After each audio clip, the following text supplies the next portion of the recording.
lulutuin natin ngayon. Yung ganitong alimango sa dagat. Ganitong crabs. Ang tawag namin dito mga amigo, alikambaw o kaya unsi-unsi.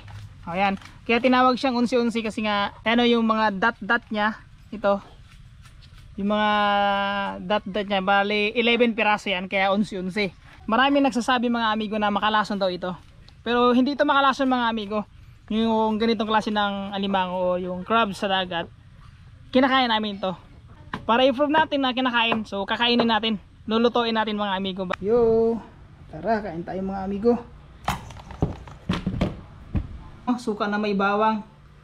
Tapos ayan na siya. Ayan. Ayan o. Ayan, tingnan niyo yung kanyang laman. Tingnan niyo yung kanyang laman mga amigo. Sausaw natin dito. Ayan. Sarap.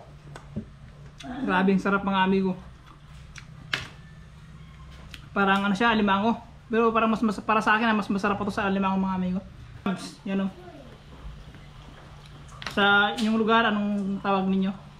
Ano tingnan mga amigo? Grabing taba. Sausaw sa suka. What's this?